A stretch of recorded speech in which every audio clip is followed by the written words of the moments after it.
Once upon a time, when you hear that, you know someone's going to tell you a story or something about the past. Everyone likes a good story. People pays attention to stories. Take a recent water problems here in Charleston or winter storms.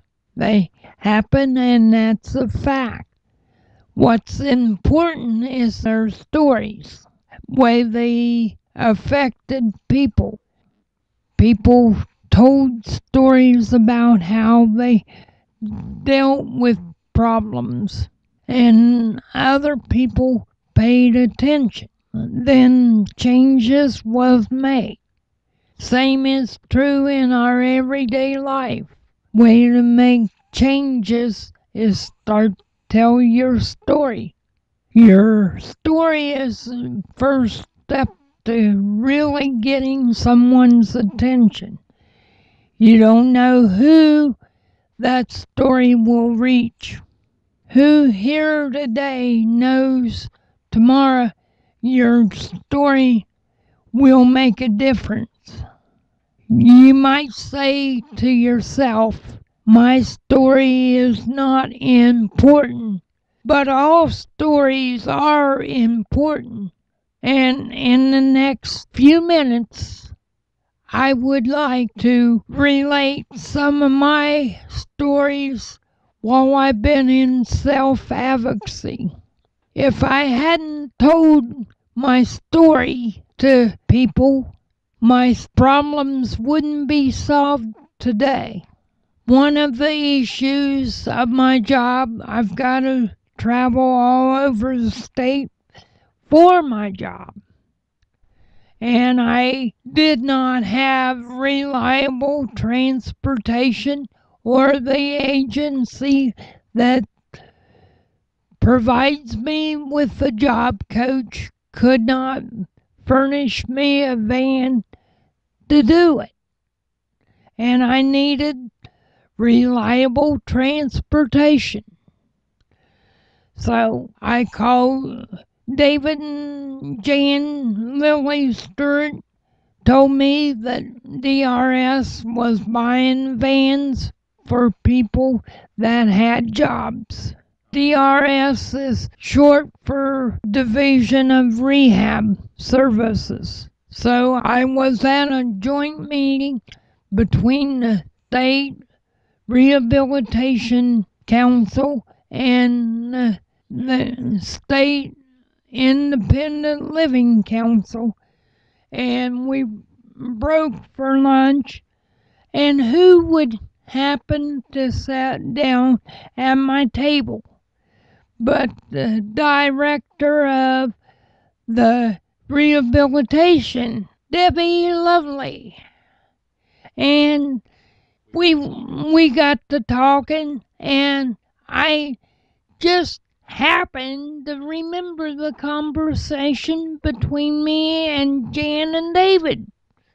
And I politely asked if it was true, if their organization would buy a van. And Debbie says, yeah, we have.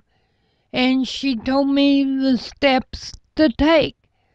So I went home and I opened the case. I thought, this is just not going to happen. That could not happen to me. Because what organization would buy a brand new van for me? I don't even drive. How could I have a brand new van? But I took her advice because I thought, well, if I don't get it, at least I'd followed up on information that I was told about. It took a year, but I had one of my workers to drive off the car lot with my van that had 17 miles on it. And today it don't have 17 miles on it. It's got 40-some thousand on it. And things has been moving around West Virginia. Had I not opened my mouth, I don't think I would be in a van today. I had to listen to my friends and open my mouth to get reliable transportation. Now I've got reliable transportation. Let me tell you how job coaches came to be in West Virginia. I served on a jobs campaign.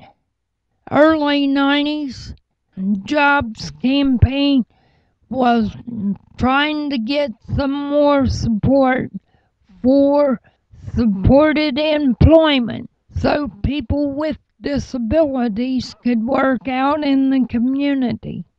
And one of the things that we did to get the jobs campaign started, we passed out to the legislature a payday candy bar at the Capitol on Disability Day with a note wrapped around the candy bar that people with disabilities needed their own payday.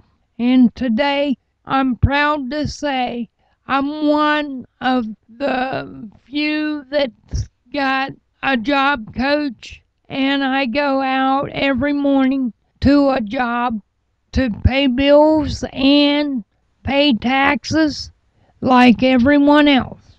I got more than just a payday candy bar. I got a real payday.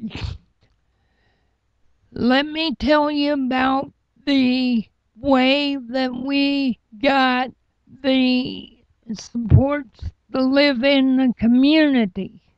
Back in the old days, we worked to help people out of Colin Anderson, that institution that's set up in Pleasants County along Route 2 North.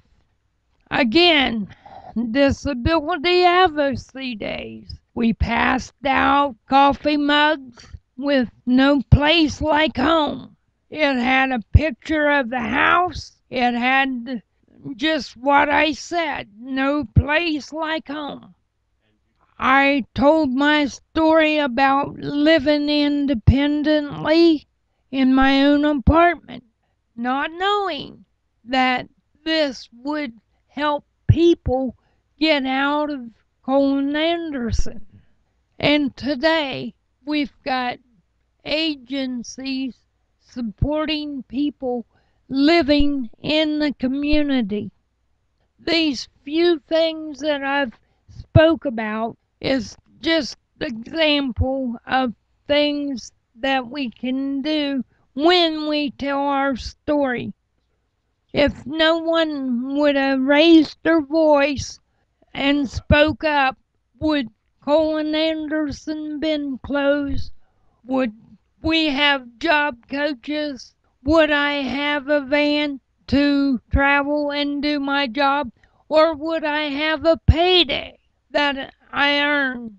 No, nothing would have been accomplished. But when you tell your story, it's like a magnet. It clings to people's ears and in people's minds, and the laws can be changed, and we can get what we need. We've had great successes, but we have new battles to fight. We got a lot more stories to tell. We need to expand Ken Irvin Community Living Bill. No one should have sat home and wait on a nurse to give them a pill. No one should have to wait for things to be done by a nurse that a trained caregiver or a trained supporter of theirs could handle and take care of. We need to increase supported employment services. More people with disabilities should have real jobs, real wages, and have a life that they choose. We need to improve the school system. Kids with disabilities should be expected to contribute to society as everyone else. The education should prepare them to get them ready to live in the world. In the end, your story is your power. You can collect all the statistics that you want, file enough reports to kill a forest. They're just marks on paper. Our story is what gives life to our fight. And life is what this is all about. Building better life for people with disabilities. 10 years from now, we want to see things change. So get your story ready and tell it to whoever will listen. You don't know what will change when you tell your story. If you don't speak up, no one can read your mind. Thank you very much